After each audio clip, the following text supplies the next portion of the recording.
Hello there my heroes and heroines, how are you? So today I want to talk about Devil May Cry, but more specifically about Nelo Angelo cause I love the character and there's a lot of unexplained things about him. So basically in this video I'll theorize about how Nelo Angelo was created, how he worked, and what happened to him after he was defeated by Dante, and all trying to use arguments as solid as possible from the games. So to get started, let's talk about what we know for sure about Nelo Angelo.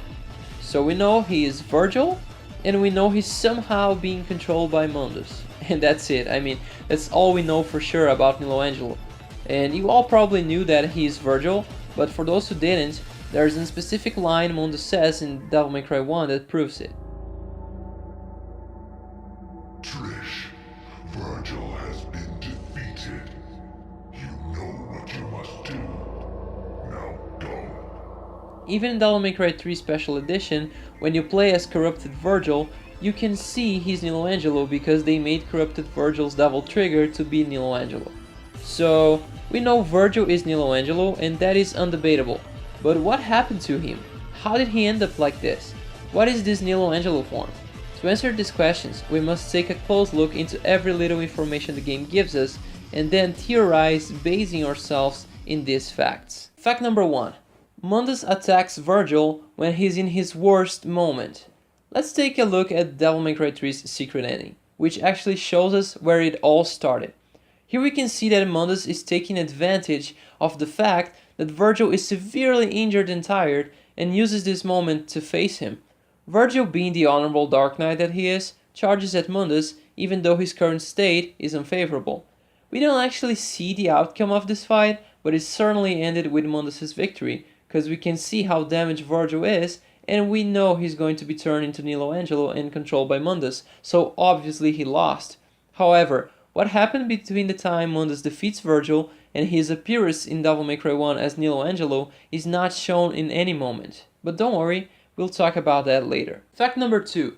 Nelo Angelo reacts to Dante's amulet, feeling some kind of headache, like if the amulet is bringing memories back to him.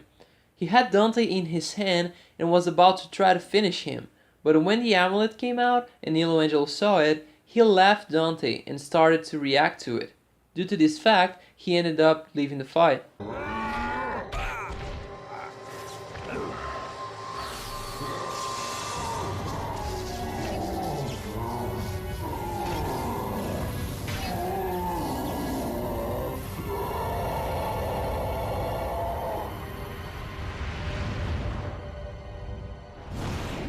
Fact number 3.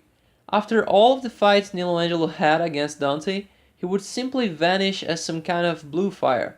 After the first fight, he vanishes after seeing Dante's amulet. After the second fight, he vanishes after being defeated by Dante, and after the third fight, he has a very similar reaction to that in the first fight, like he's having a headache, and flies into the air, surrounded by this blue fire, and then disappears.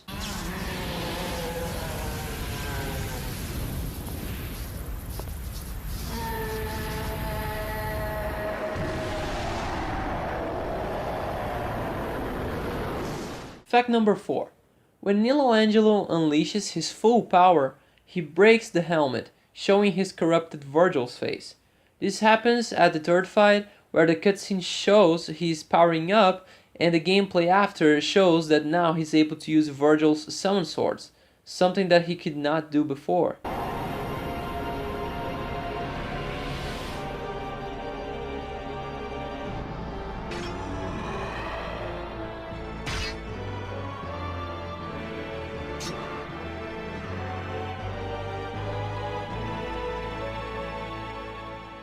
Fact number 5.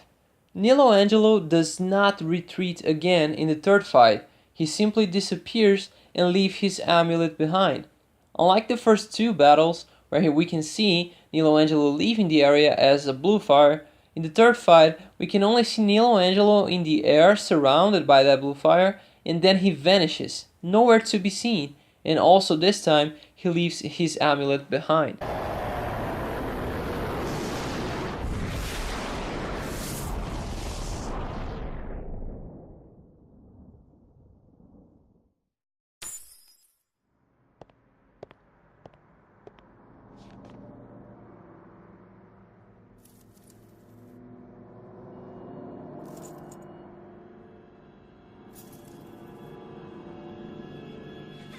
Virgil, Dante, happy birthday. Wow! I want chocolate! No, I want chocolate! Now, with these facts, we can try to find some answers. But remember, I'll be trying to theorize basing myself on these facts that I just pointed out, so none of what I'll say right now is actually confirmed, but it does make sense. Well, at least to me, right? What fact number 1 shows us is that Mundus knows just how powerful Vergil is and that he knows he must take out Vergil right now since he's severely injured.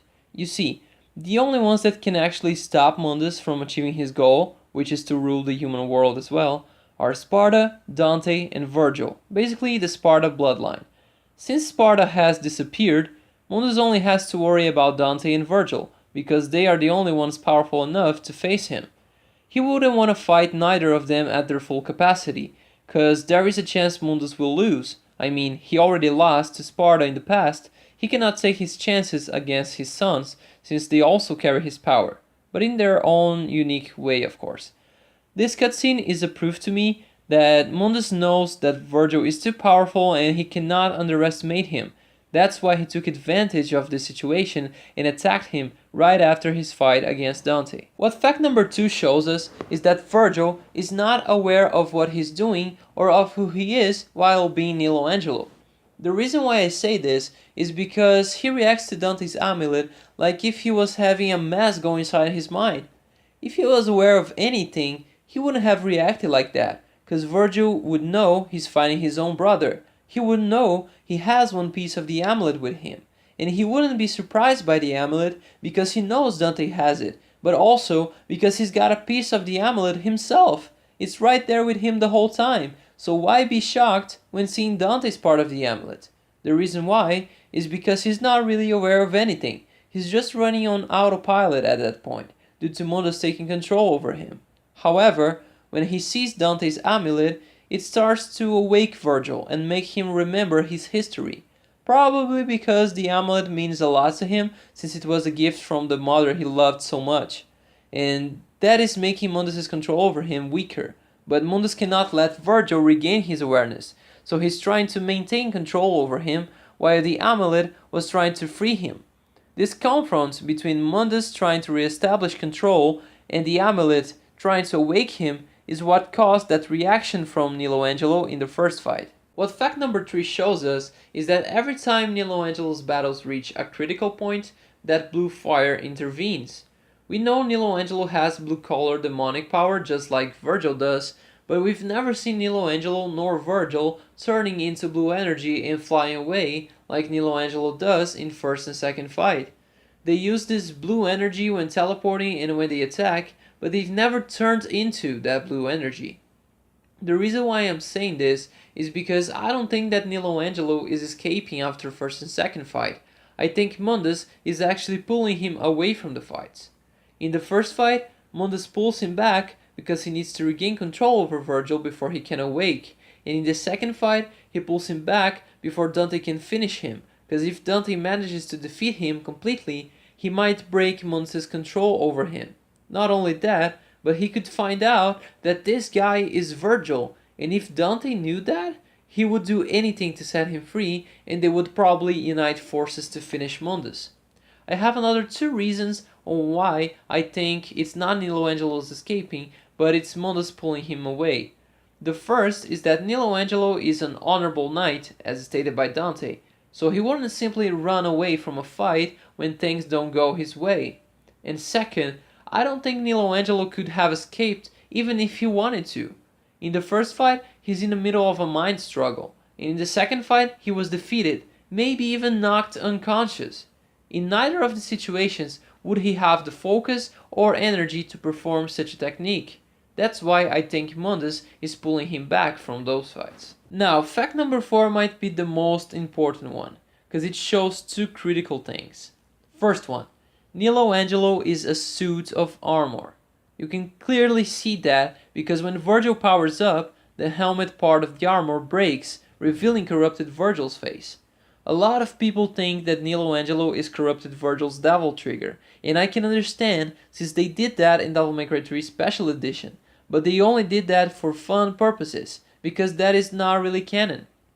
There are a few arguments that could be used to prove you that. First, the fact that corrupted Vergil's costume was never really shown in the story, because we only got to see Vergil's face and not how he's dressed underneath the suit, which already makes the corrupted Vergil's costume something to argue about. Second, Nelo Angelo does not recover health like the actual Vergil Devil Trigger. I mean, it does recover health in Devil May Cry 3 Special Edition, but does not in Devil May Cry 1, which is a proof that Devil May Cry 3's Nelo Angelo is not the correct version, since he hasn't been present in Devil May Cry 3's story, but was in Devil May Cry 1's. Third, in Devil May Cry 1, it's not like in Devil May Cry 3, where Vergil is in his corrupted form and then he powers up into Nelo Angelo. In Devil May Cry 1, he's always in his Nelo Angelo form. It's like his base form in the game.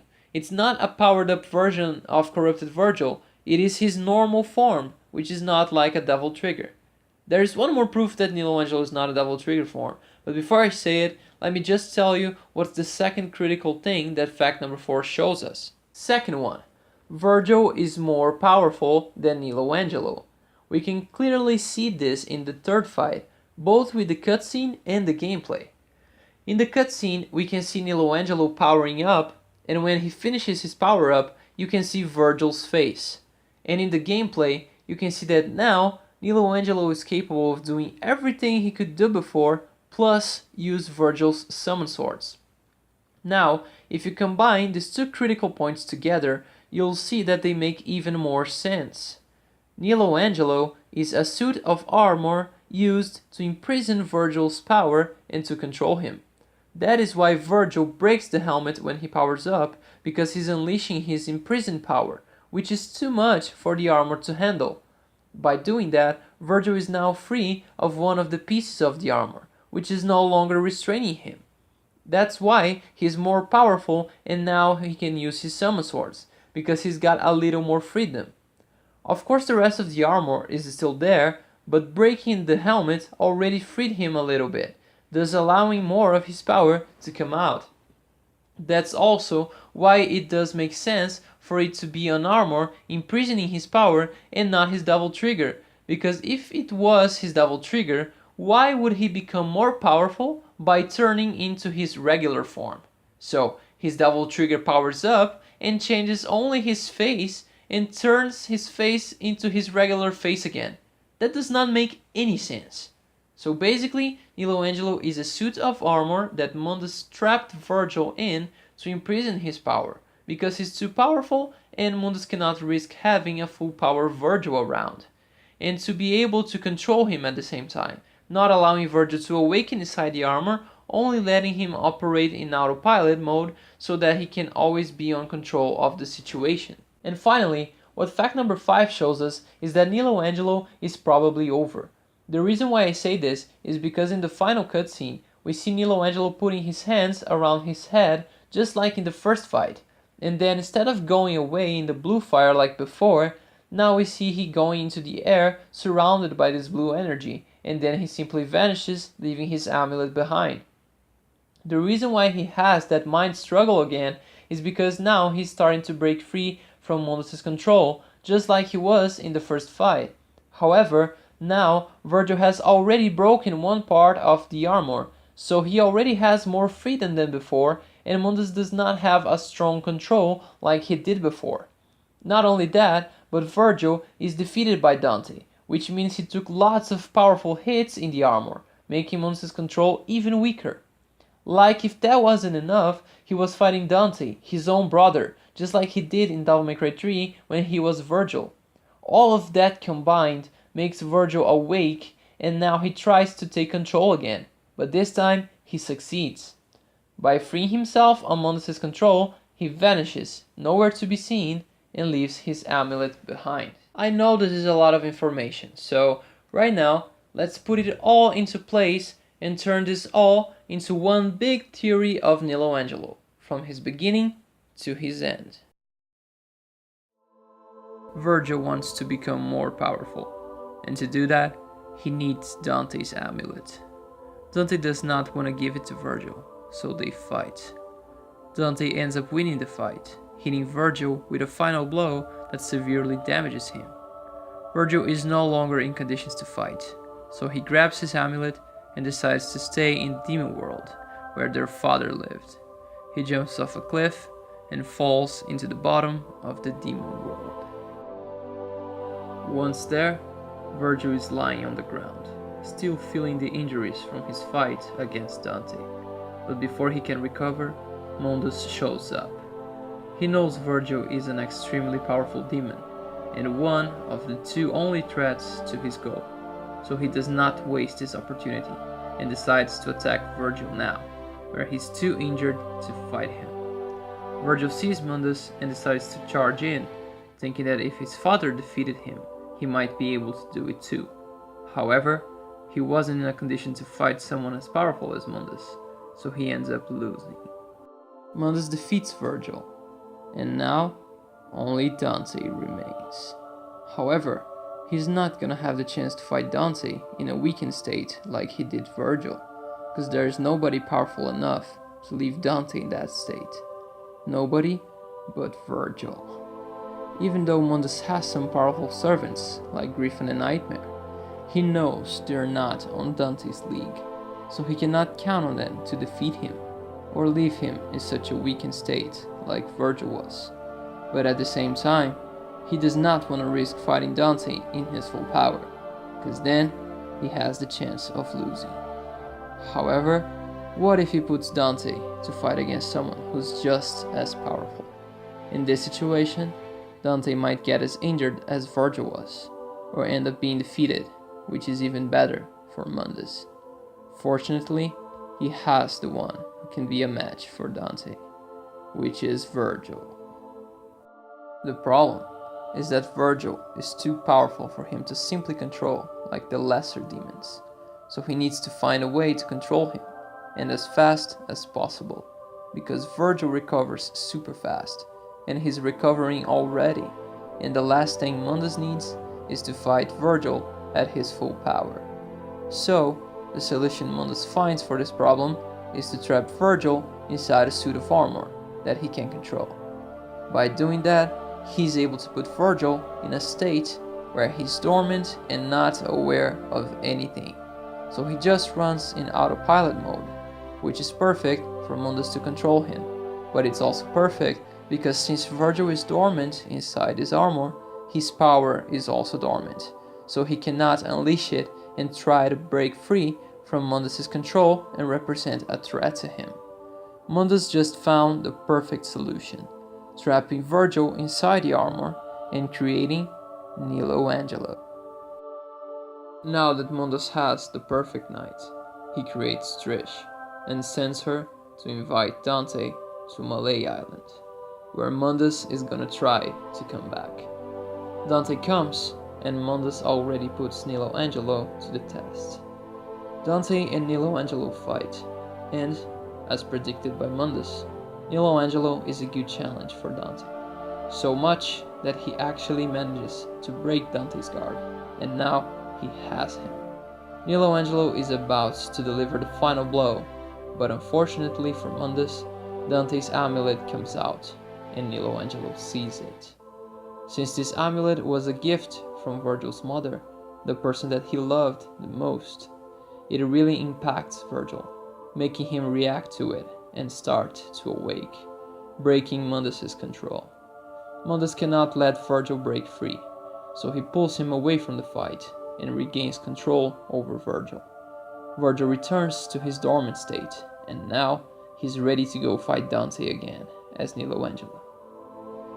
Dante and Nelo Angelo fight again, but this time Dante defeats Nelo Angelo.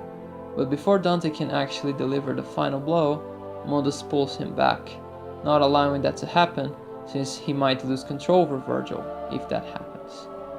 Nelo Angelo recovers and Mundus sends him again to fight Dante one more time, but this time Nelo Angelo has to power up because last time he was defeated and he must use more power if he wants to win.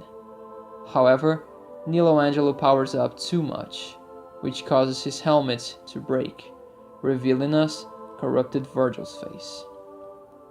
Nelo Angelo unleashed too much of Vergil's power, and the helmet could not handle it. Now, Vergil has a little more freedom, and is able to use more of his power.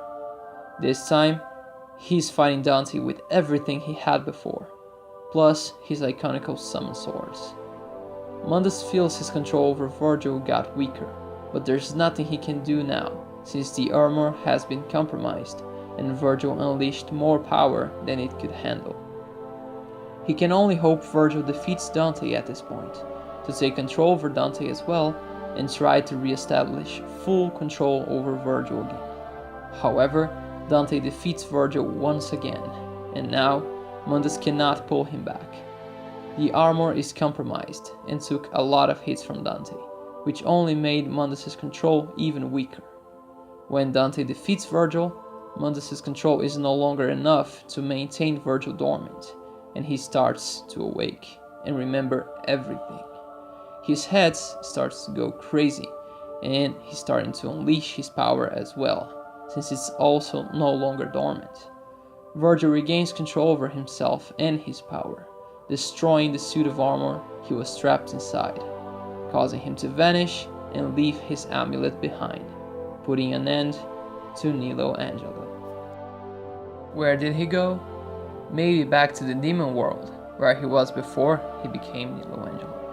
But for that, I did not have an answer. So, this was my theory, and now I want to know what's yours. Do you agree with me? Do you think I'm completely wrong? Do you agree with some parts but disagrees with others? Please tell me what you think in the comments, and tell me what is your theory on Nelo Angelo. Also, don't forget to subscribe, because then you will receive more content like this, and follow me on Twitter so we can communicate better, okay? Thank you guys for your time, and as always, I'll see you guys next time.